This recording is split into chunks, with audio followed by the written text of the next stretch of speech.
Assalamualaikum warahmatullahi wabarakatuh.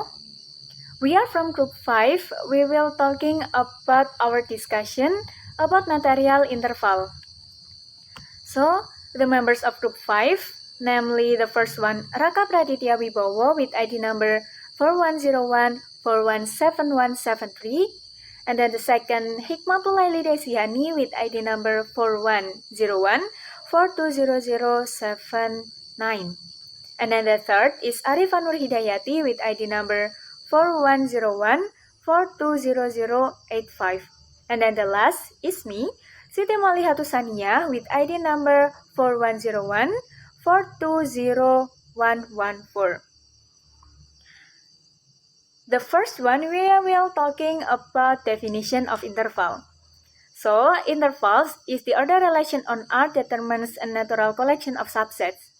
If we have A and B elements of R and satisfy A less than B, then the open interval determined by A and B is the set of open interval AB equals to X elements of R for X greater than A and X less than B.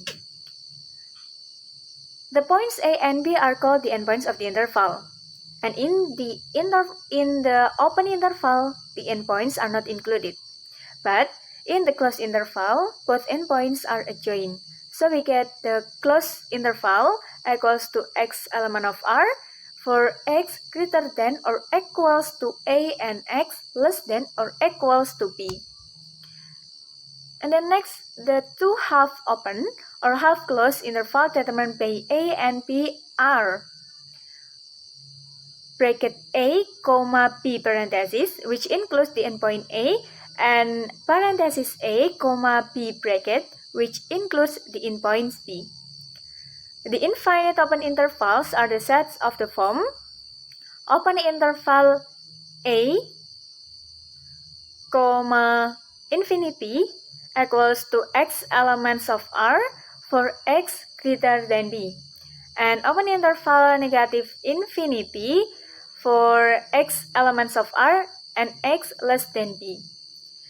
And then we have adjoining endpoints gives us the infinite closed intervals, where is the parenthesis A, comma infinity equals to X elements of R for A less than or equal to X, and parenthesis negative infinity, comma B equals to X elements of R and X less than or equals to B. We have to note that infinity and negative infinity are not elements of R, but only convenient symbol. Okay, the next is about the characterization theorem. So the characterization theorem stated that if S is a subset of real number R that contains at least 2 points and has the property if X, Y element S, then X less than Y, then the closed interval X, Y is the subset of S. Then S is an interval. And for the proof, there are 4 cases that need to be considered. For the first, S is bounded. Second, 2S is bounded above but not below. 3S is bounded below but not above. And 4S is neither bounded above nor below. And for the first case, S is bounded. Let A be the infimum value of S and P is the supremum value of S. Then S is the subset of the closed interval A, B, and we will show that the open interval A, B is the subset of S. If Z is greater than A and less than B, then Z is not a lower bound of S. So there exists X element S with X is less than Z. Also, Z is not an upper bound of S, so there exists Y element of S with Z is less than Y. Therefore, Z is the element of the closed interval X, Y. So the property 1 implies that Z is the element of S. Since Z is an arbitrary element of the open interval A, B, we can conclude that the open interval A, B is the subset of S. Now, if A is the element of S and B is the element of S, then S is the closed interval A, B. But if A and B is not the element of S, then S is the open interval A, B. And the other possibilities lead to either S is equals to the semi-closed interval A, B. And then for the case 2, S is bounded above but not below. Since S is bounded above, then S has a supremum. Let B is the supremum of S, and so we have that X is less than B for any X is element of S. Then S is the subset of the semi-closed interval negative infinity, P, and we will show that the open interval negative infinity, P is the subset of S. Suppose that Z is the element of the open interval negative infinity, P, or Z is less than P. Because Z is not the bound of S, so there exists Y element S and Y is greater than Z. Since S is not bounded below, then there exists X element S and X is less than Z such that Z is the element of the closed interval X, Y. According to the hypothesis that the closed interval X, Y is the subset of S, then it implies that Z is the element of S, such that for any Z, the element of the open interval negative infinity, P implies that the open interval negative infinity, P is the subset of S. Then if P is the element of S, then we have the semi-closed interval negative infinity, P is the subset of S. Since S is the subset of the semi-closed interval negative infinity, P, and the negative infinity, P is the semi-closed interval negative infinity, P is the subset of S, then we have that S is equals to the semi-closed interval negative infinity, P. But if P is not the element of S, then we have that S is the subset of the open interval negative infinity, P, and finally we will get that S is equals to the open interval negative infinity, P. And then for the case 3, S is bounded below but not above. So here we use the same way with the proving of the case 2. Then we will obtain the results that S is equals to the semi-closed interval A, infinity, or S is equals to the open interval A, infinity, which A is the value of infimum of S. And then for the last case, S is neither bounded above nor below.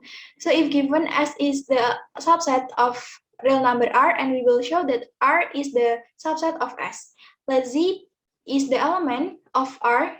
Since S is not bounded, so Z is not the above nor below bound of S. According to the hypothesis that the closed interval X, Y is the subset of S, then Z is the element of S, such that for any Z element of R implies that R is the subset of S. Therefore, we have that R is equals to S. For the next is nested interval, a sequence of interval an where n is element of natural number is nested if the following chain of inclusion holds: A1 is superset of A2 is superset of blah blah blah blah is superset of In is superset of In plus 1 and etc. 2.5.2 Nested interval property. If interval n is a closed interval an, bn, where n is element of natural number, is nested sequence of closed bounded interval, then there exists a number c, element of R, element of real number, such that c is element of in for all n is element of natural number. Proof: since the interval are nested, we have In is subset of I1 for all n is element of natural number, so that An is less than or equal to B1 for all n is element of natural number. Hence, the non-empty set An, where n element of natural number is bounded above, and we let C be its supremum. Clearly, An is less than or equal to C for all n is element of natural number. We claim also that C is less than or equal to Bn for all n. This is established by showing that for any particular n, the number Bn is an upper bound for the set Ak where k is an element of natural number. We consider two cases.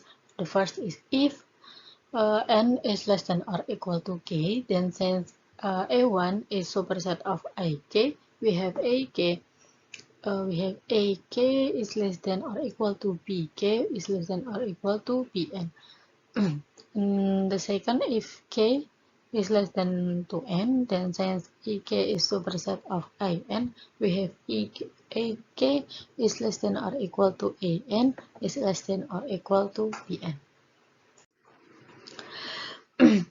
see figure 2.5.2, thus we can conclude that AK is less than or equal to Bn for all k, so that Bn is an upper bound of the set AK where k is element of natural number. Hence C is less than or equal to Bn for each n is element of natural number. Since AK is less than or equal to C is less than or equal to Bn for all n, we have C is less than or equal to An for all n is element of natural number. Theorem 2.5.3. If interval n is a closed interval an, Bn, where n is element of natural number, is nested sequence of closed bounded intervals such that length Bn minus an of interval n satisfy infimum Bn minus an, where n is element of natural number, is equal to 0. Then the number C contained in interval n for all n is element of natural number is unique. Proof: if eta is defined as infimum of Bn, where n is element of natural number, then an argument similar to the proof 2.5.2 can be used to show that an is less than or equal to eta for all n, and hence that C is less than or equal to eta. If we have infimum Bn minus an, where n is element of natural number, is equal to 0, then for any epsilon greater than 0, there exists an m element of natural number such that 0 is less than or equal to eta minus C is less than or equal to Bm minus Am is less than 2 epsilon. Since this holds for all epsilon greater than 0, it follows from theorem 2.1.9 that eta minus C is equal to 0. Therefore, we can conclude that C is equal to eta is the only point that belongs to interval n for every n element of natural number. The uncountability of R. 2.5.4 theorem. The set R of real number is not countable. We prove by use contradiction. Assume that the unit interval E defined as closed interval 0.1 is countable, then enumerate the set as I is equal to x1, x2, blah blah blah blah, xn, and etc. Select a closed subinterval a1 such a1 of I such that x1 is not element of a1, then select a closed subinterval a2 of a1 such that x2 is not element of a2, and so on. And we obtain an empty closed interval that a1 is superset of a2 is superset to blah blah blah blah is superset of an is superset of etc. such that in is subset of I and xn is not element of in for all n. The nested interval property 2.5.2 implies that there exists a point C is element of I such that C is element of in for all n. Therefore, C is not equal to xn for all n as element of natural number. So the enumeration of I is not complete listing of the element of I, as claimed. Hence I is an uncountable set. Okay, next we will talking about the binary representations. So if we have x elements of closed interval 0, 1, then there exists a sequence an of zeros and ones such that in inequality a1 over 2 plus a2 over 2 to the power of 2 plus blah blah blah plus an over 2 to the power of n less than or equals to x, n less than or equals to a1 over 2 plus a2 over 2 to the power of 2 plus blah blah blah plus an plus 1 over 2 to the power of n holds for all n elements of the natural number. In this case, we write x equals to a1, a2 up to an, up to, and so on, to. And call x equals to a1, a2 up to an, and so on, to. A binary representation of x. This representation is unique except when x equals to m over 2 to the power of n for m odd, in which case x has the two representation that with x equals to a1, a2 up to an minus 1 for 1, 0, 0, 0, and so on, 2 equals to a1, a2 up to an minus 1 for 0, 1, 1, 1, and so on. 2. One ending in 0 and the other ending in 1s. So conversely, each sequence of zeros and ones is the binary representation of a unique real number in closed interval 0, 1. The inequality corresponding to the two, namely a1 over 2 plus a2 over 2 to the power of 2 plus blah blah blah plus an over 2 to the power of n less than or equals to x less than or equal to a1 over 2 plus a2 over 2 to the power of 2 plus blah blah blah plus an plus 1 over 2 to the power of 1. So it determines a closed interval with length 1 over 2 to the power of n, and the sequence of this interval is nested. So, based on the theorem 2.5.3, namely the theorem of nested sequence, implies that there exists a unique real number x satisfying a1 over 2 plus a2 over 2 to the power of 2 plus blah blah blah plus an over 2 to the power of n less than or equal to x less than or equal to a1 over 2 plus a2 over 2 to the power of 2 plus blah blah blah plus an plus 1 over 2 to the power of n for every n elements of the natural number. Consequently, x has the binary representation that a1, a2 up to an and so on for 2. Okay, the next is about the decimal representation.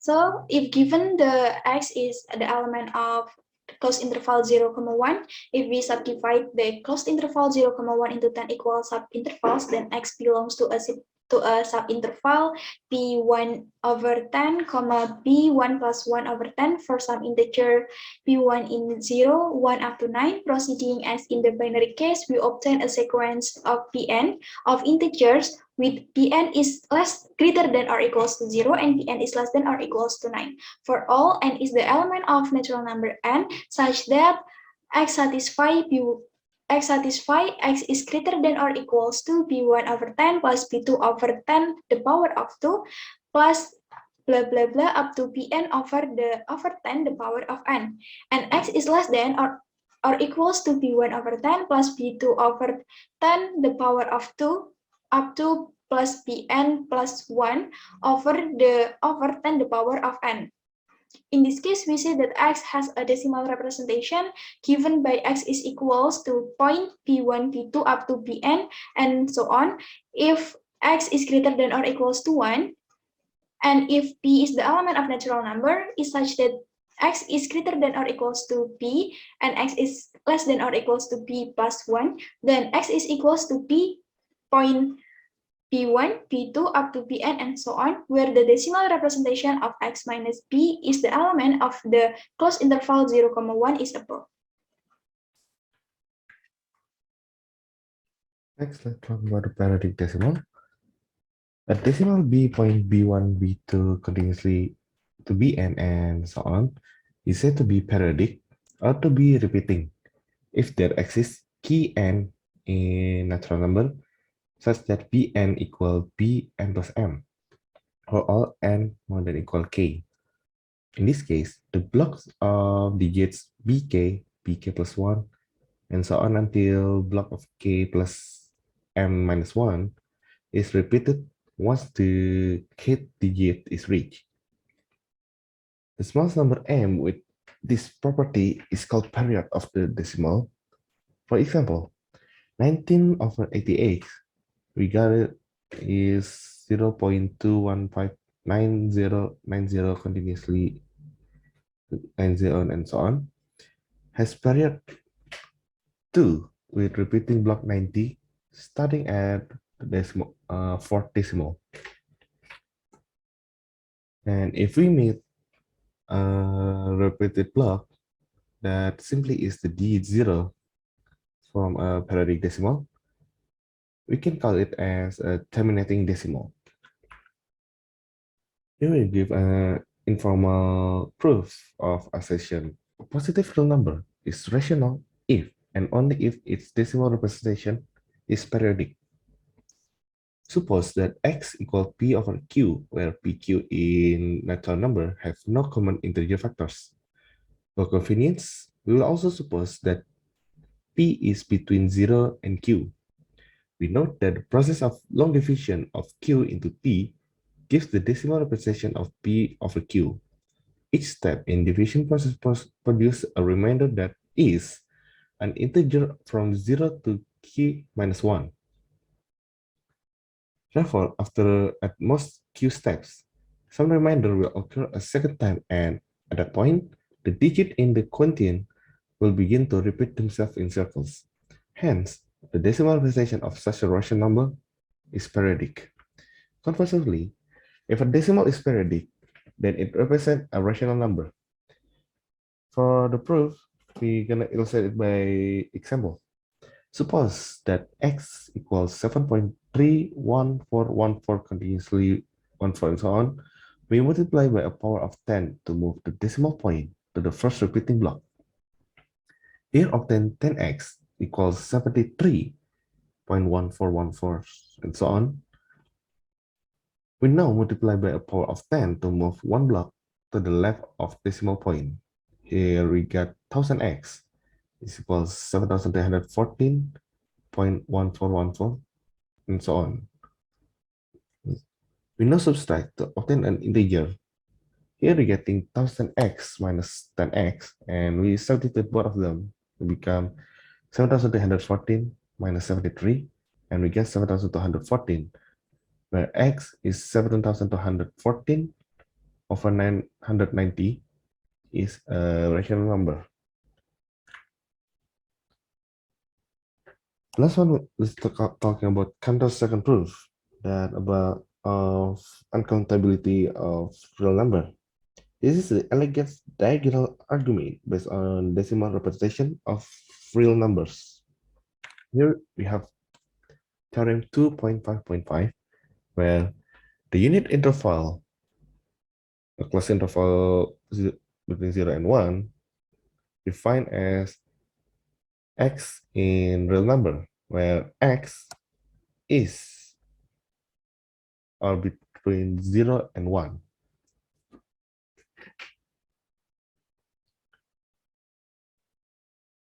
Is not countable. For the proof, we're using a conjugation. We're going to use the fact that every real number x in the cross interval 0 and 1 has a decimal representation x equals 0.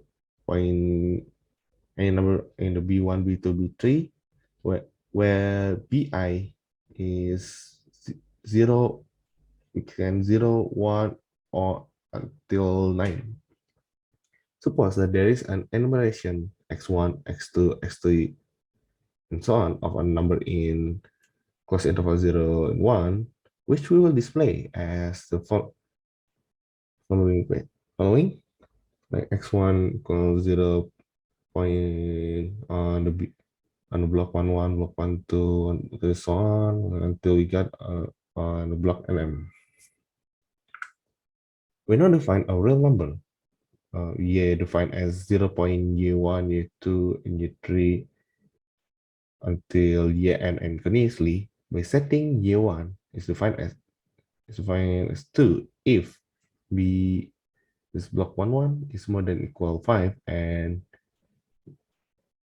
Y1 is defined as 7 if block 1, 1 is less than equal 4. You know, we let yn defined as 2 if block nn is more than equal 5, or 7 if block nn is less than equal 4. Then y in closed interval 0 and 1. Note that the number y is not equal of any of the numbers with two decimal representation, since yn is not equal 0 and 9 for any n in natural number. Further, since y and xn different in the n decimal place, then y is not equal xn for any n in natural number. Therefore, y is not included in enumeration of closed interval 0, 1 is contradicting the hypothesis.